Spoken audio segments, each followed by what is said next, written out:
एक गांव था, सुंदरपुर।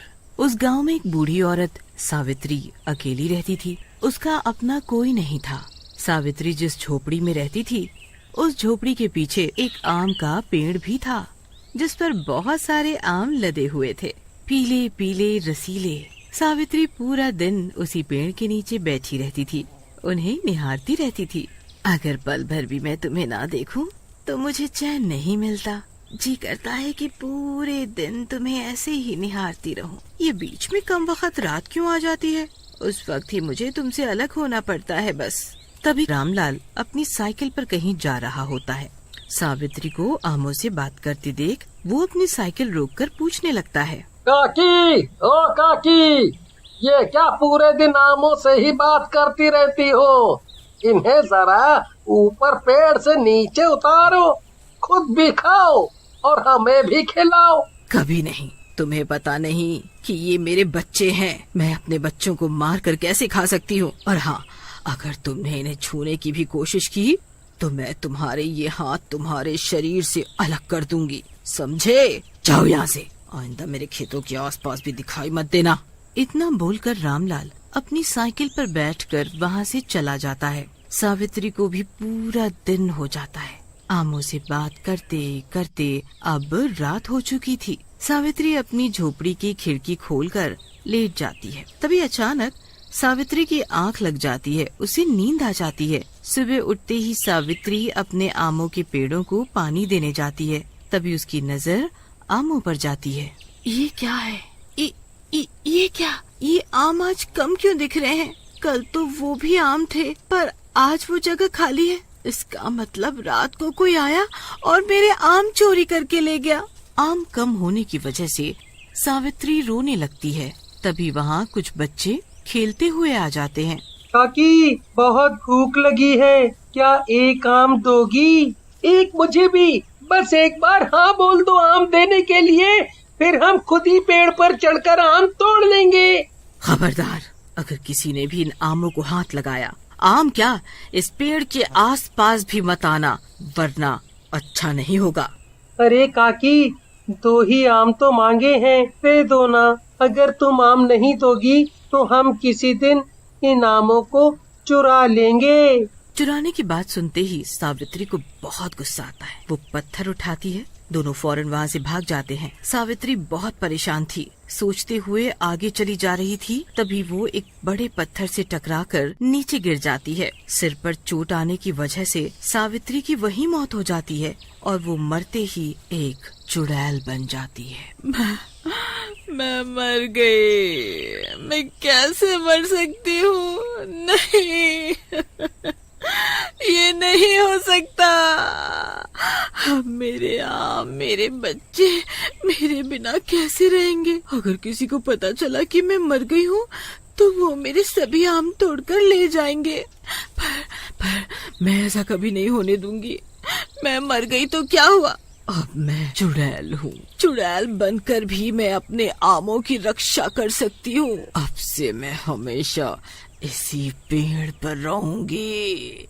चुड़ैल अपने मरे हुए शरीर को वहीं आम के पेड़ के पास गड्ढा करके गाड़ देती है और खुद आम के पेड़ पर जाकर बैठ जाती है और हमेशा की तरह अपने आमों से बातें करने लगती है। एक बार गांव का एक आदमी मनोहर सावित्री के खेत में घुस जाता है, आम चोरी करने के इरादे से। अब तो काफी रात हो गई है। सावित्री काकी इस वक्त गहरी नींद में होंगी। यही मौका है इन पेड़ों से आम चोरी करने का।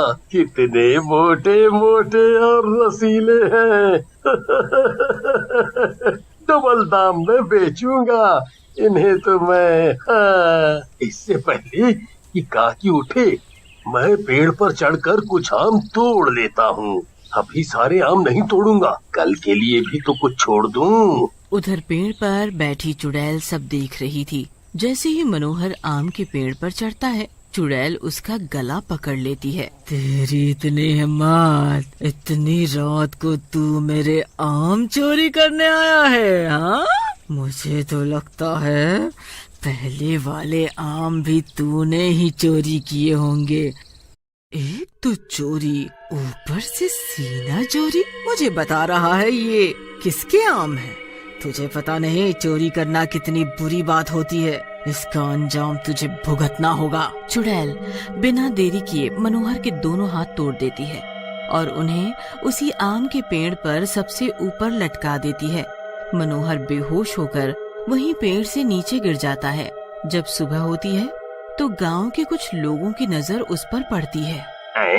ये तो मनोहर है, और इसकी ऐसी हालत किसने की? उसके शरीर के किसी ने दोनों हाथ तोड़ दिए। बेचारे का कितना खून बह गया है। चलो इसे डॉक्टर के पास ले चलें। वो तो ठीक है, पर पहले देखो कि उसकी सांसें चल भी रही हैं, तभी डॉक्टर के पास ले जाना ठीक है।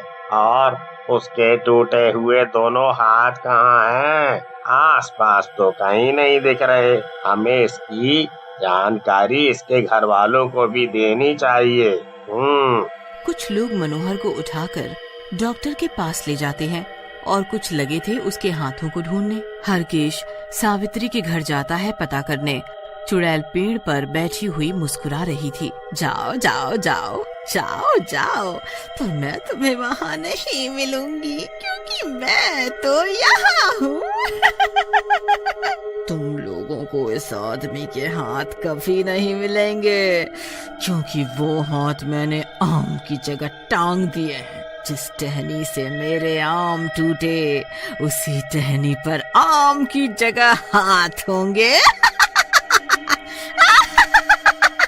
वहाँ हरकेश सावित्री को उनके घर ढूंढने लगता है, पर उसे वो वहाँ नहीं मिलती। घर तो खुला पड़ा है सारा, शायद कहीं गई होंगी। कोई बात नहीं, बाद में पता कर लूंगा। फिर हरकेश वहाँ से चला जाता है। दोपहर का समय था, तभी पड़ोस से सरिता नाम की औरत सावित्री के घर आती है शक्कर मांगने। सावित्री काकी, ओ सावित्री काकी, थोड़ी शक्कर चाहिए थी, मिलेगी क्या? अरे ये सावित्री काकी कहाँ चली गई? घर में तो है नहीं।